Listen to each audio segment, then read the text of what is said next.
Hey Pokemon fans, Real Mama Eagle here, also known as Key, and today we're going to have a little bit of fun and rank the criminal teams. I had so much fun ranking the regions that I felt like criminal teams would be the next best thing. The opinions in this video are my own. They are based on how effective and vital the criminal teams are to the story and their respective generations, and nothing from the anime is included in these rankings.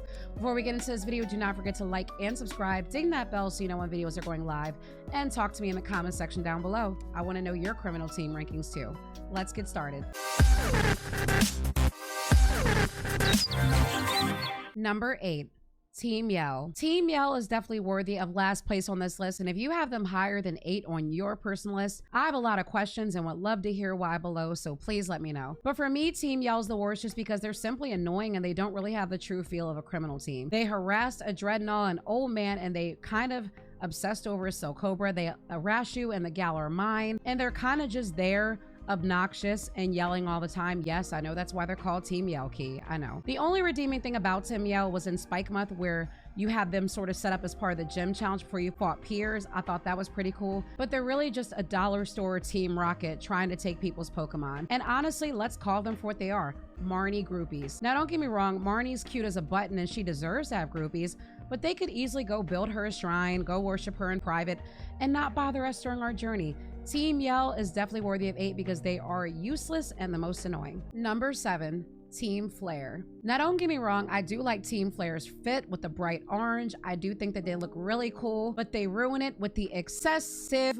posing. It's so bad and so cringe. Whose idea was it to make them pose so much? It's like I'm watching supermodels or a fashion show, to the point where I can't even take them seriously as a criminal team. They're pretty boring up until the end, before you fight them at the headquarters and before everything goes on with Frost Cavern and Lysandre's master plan. Before that, I felt like the part with the power plant and the Pokeball factory were a bit drawn out and a little bit boring to me. The admins aren't particularly strong. Maybe if they focus more on Pokemon battling than posing, they'd be better trainers. Who knows? But Team Flare definitely ranks out as number 7 for being incredibly cringe and overall not that much noteworthy. Number 6, Team Aqua. Now, this does hurt me because I actually like Archie more than Maxie, but in this case, Team Aqua has to be rated lower. Now, you're probably wondering why I didn't do them together, but they are their own separate entities with different plans, so we're gonna judge them separately. But Team Aqua is worthy of number 6 just because their plan is probably more dangerous. They want to expand the sea mass and the whole ocean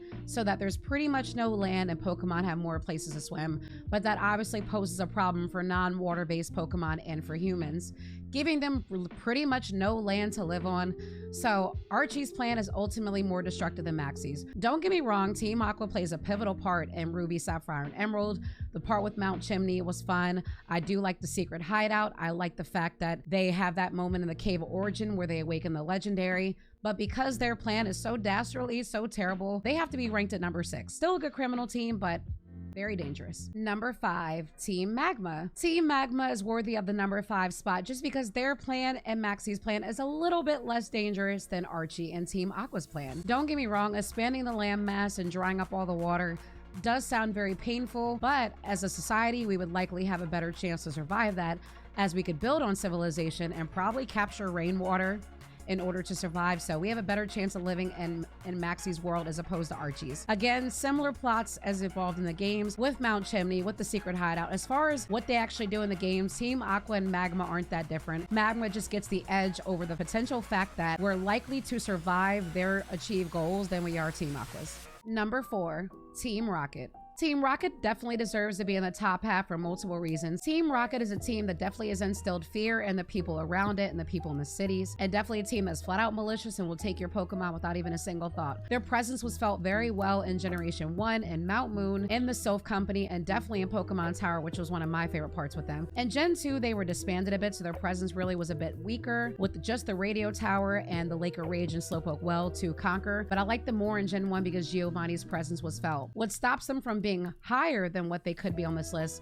is the fact that in Gen 2, it felt like they were a worser version of themselves and sort of a shell of themselves in Gen 2. But they definitely rank out as being top 4. Number 3, Team Skull. Now, my first playthrough of Sun and Moon, I really didn't get it. I was honestly put off by Team Skull because I just saw a bunch of grunts doing this and I'm just like, what the heck are they doing? But then I replayed it and really paid attention and really got myself immersed, and I said, wow, this was a really well thought out criminal team with a great leader in Guzma. Guzma is a fun, cringe, but also tough at the same time. He's got one of the best battle themes. He gives you a memorable and very tough battle. And I like the fact that he shows vulnerability and disbands Team Skull at the end of the game where things don't go as according to plan. But you have the Team Skull grunts doing all these great things, blocking your path. I like the fact that Luzamine was a secret benefactor of Team Skull, which is pretty cool. Same with Gladion in a sense. But there were so many layers to this team. I even love the fact that something that was never done was done in this game, where instead of having a criminal team take over like a building or take over just like one little area, they took over Po Town. Po Town was basically their home and they made it their own space. They even had the Pokemon Center where you had to pay to heal up your Pokemon, which I thought was pretty cool. But Team Skull really embodied the feel of the region of Alola, and I really love the fact that there were so many different aspects to this that tied into them working with a whole other corporation and being even more vindictive than we can imagine, which definitely makes them worthy of top 3. Number 2, Team Galactic. Man, was Team Galactic busy in Gen 4. They kept you on your toes and they were always involved in every single thing. If they weren't harassing a man in Jubilife City or literally stealing honey in Floroma Town, taking over Valley Windworks and locking the door, causing a big ruckus on Mount Coronet, or just doing many other things like literally draining lakes and being a part of the distortion world and being led by someone like Cyrus, who was completely vindictive, wanted to create a whole new universe, a whole new world, devoid completely of emotion, but they were such a menacing and annoying team that would not go away, with a leader that fit their personality to a T.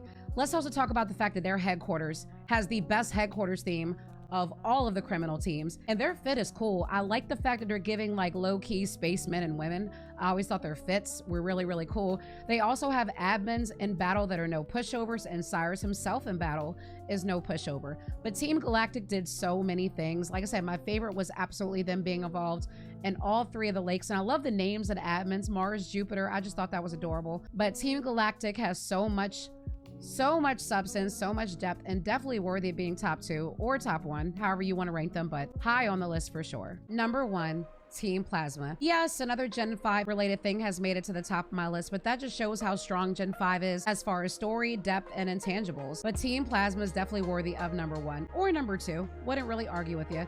But what makes Team Plasma so special is the fact that they did something different. They didn't really want to steal your Pokemon. They just wanted you to free them and liberate them.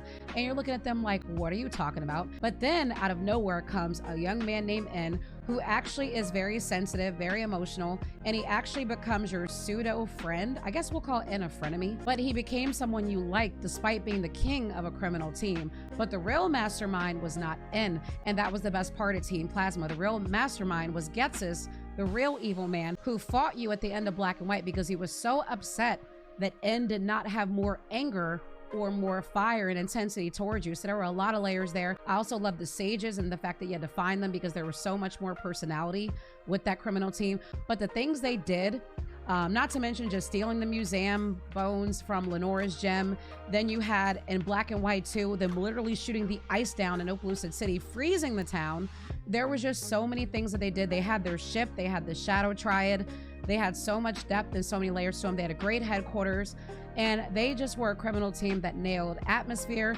They nailed depth. They took over towns. They attacked towns, and they were just flat out malicious despite never having stole your Pokemon. So Team Plasma definitely ranks out as number 1 to me. How would you rank all the Pokemon criminal teams from worst to best? Let me know in the comment section below and we can compare notes because I would love to know. I'm also super excited to see what the criminal team has to offer in Pokemon Scarlet and Violet, so I really can't wait for that. Don't forget to like and subscribe as well, and ding that bell so you know when videos are going up.